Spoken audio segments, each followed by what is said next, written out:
ओम साई राम। आजिर साई संदेश रे बाबा कहउचंती मोर प्रिय संतान, काली तुमर केही निज व्यक्ति तुमर प्रिय बंधु जी तुमको बहुत भल पाती, तुमको दुख समय रे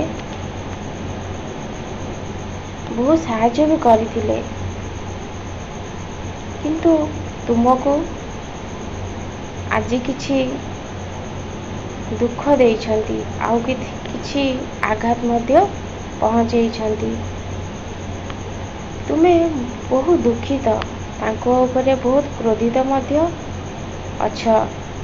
बहुत चिंतार पड़िल कि से सबु बेले मो सहित एमिति काहींकी करूअछि।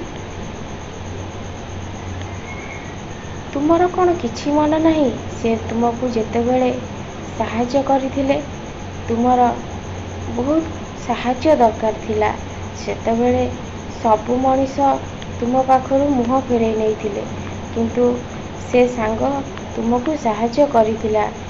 तुमर एही निज लोक तुमको कौन साहाय्य करि नहीं। आज जदि से तुमको किछि कहिदेले, तुमे तांको ऊपरे क्रोधित कौन पाई हेई जाउछ। तुम पाई सी जहा करिछंती से कथा कौन तुमर किछि मन पड़ू नहीं। एही गोटिए कारणरू तुमे से मनीष को गाली करूअछ, हाँ आउ अभिशाप भी देउअछ। मु कौन किछि जानी पारू नहीं। तुम मनर कथा को मु सबु जानी पारुछि। तुमे सबु बेले जहा को किछि कहूछ, सबु बेले भाबी चिंती की कथावार्ता कर। मोर संतान, सबु मनीष मानकर किछि ना किछि त्रुटि आउ खराब गुण मध्य रही थाए, जोटा भी तुम पाखरे अछि। से बंधु तुम पाई बहुत किछि करिचंती। तुमर असुविधा समय रे तांको एमिति अभिशाप दियो नहीं, काहेकि ना तुमे जदि एमिति करिवो, भगवान तुम ऊपरे केबे भी खुशी हेबे नहीं। सामान्य एही छोट छोट कथा को नहीं कि तुमे कथा कटाकटी हुआ नहीं।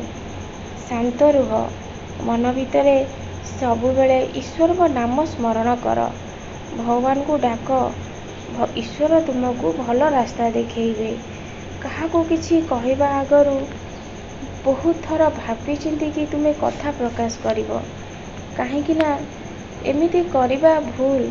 सबु बेले मिलेमिशिकी रुह, काहारी सांगरे झगड़ा कर नहीं।